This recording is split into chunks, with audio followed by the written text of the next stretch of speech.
why free trade isn't fair trade, and why Trump trade is better for the U.S. in the long run.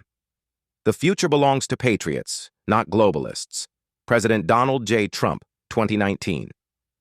UN speech. For decades, Americans have been sold the lie that free trade is synonymous with prosperity.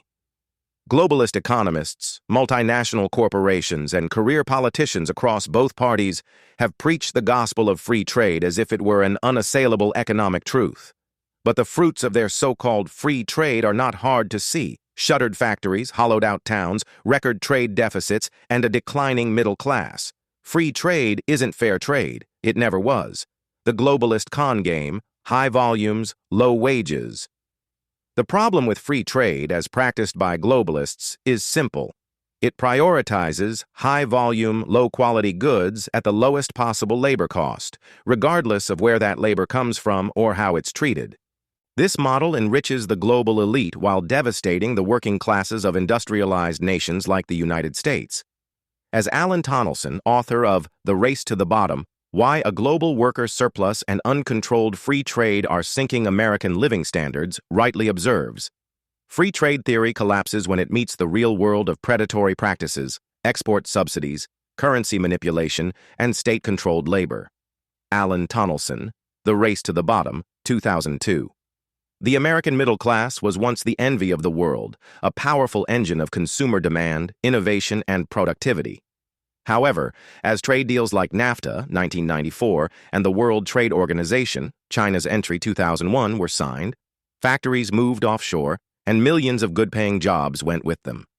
U.S. trade deficit with China, 1999-2023, over $5 trillion. Source, U.S. Census Bureau, Foreign Trade Division.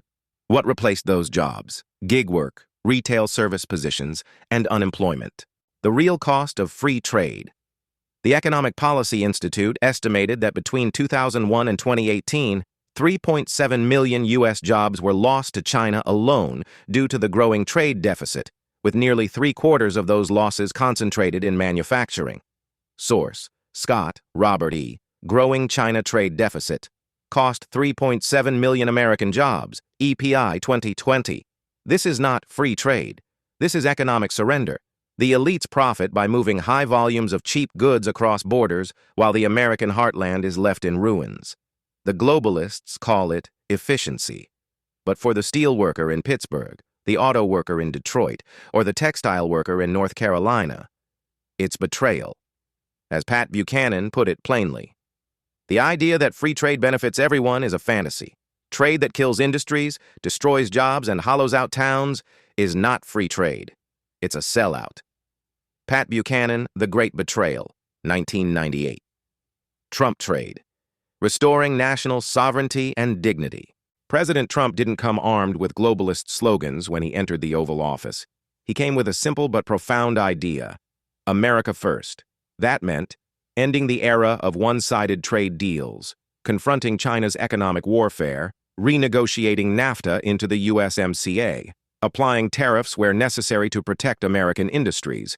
Trump's steel and aluminum tariffs, 2018, resulted in $15.8 billion in investments across the U.S. steel and aluminum industries between 2018 to 2020, reopened idled factories, including the Granite City Works steel mill in Illinois. Source, Department of Commerce, 2020. Critics cried foul. Protectionism, they screamed, forgetting that protecting your own people is the first duty of leadership. Free traders argued that prices would go up.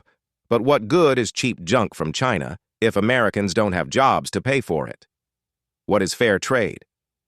Really, fair trade does not mean open borders and zero tariffs. Fair trade means mutual respect between trading partners, equitable labor standards, and reciprocal market access. It is about building, not outsourcing, preserving national industry while engaging in global commerce. On our terms, the American Economic Liberties Project noted, a strong industrial base and diversified manufacturing economy are essential to national security and middle-class stability. Dependence on foreign supply chains weakens our bargaining power and makes us vulnerable. American Economic Liberties Project 2021 report on supply chain security. Tariffs, quotas, and renegotiated trade deals are not isolationism. They are the tools of sovereign economic policy. The Founding Fathers understood this. Alexander Hamilton's Report on Manufactures, 1791, advocated for tariffs and government support of domestic industry to make the young nation self-reliant.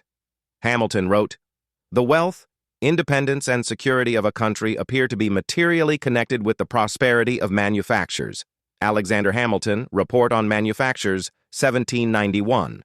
How the middle class was dismantled and how to rebuild it. Since the 1970s, America's middle class has shrunk dramatically. According to Pew Research, in 1971, 61% of American adults were middle income.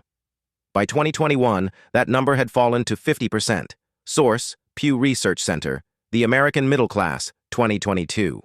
The offshoring of manufacturing played a massive role. It wasn't automation that destroyed Rust Belt towns. It was corporate greed and bad trade policy. To rebuild the middle class, America must 1. Prioritize domestic production through strategic tariffs and incentives. 2. Enforce fair trade standards that prevent currency manipulation and dumping. 3. Promote Buy American policies for government procurement. 4. Strengthen vocational training and apprenticeship programs tied to industry needs. Conclusion: free trade is their weapon. Fair trade is our shield. Globalist free trade is not about freedom, it's about control. It enriches multinational corporations while binding sovereign nations to the will of oligarchs and communist regimes. Trump's America First trade policy flipped the script by making trade serve America's interests, not Wall Street's or Beijing's. As President Trump said in 2020, globalism has made them rich, patriotism has made us strong. The choice is simple: free trade and continued decline, or fair trade and national renewal. The middle class doesn't need more empty promises from Ivy League economists and Davos billionaires. It needs leadership with the courage to stand up for our workers, our factories, and our future. America first. Always.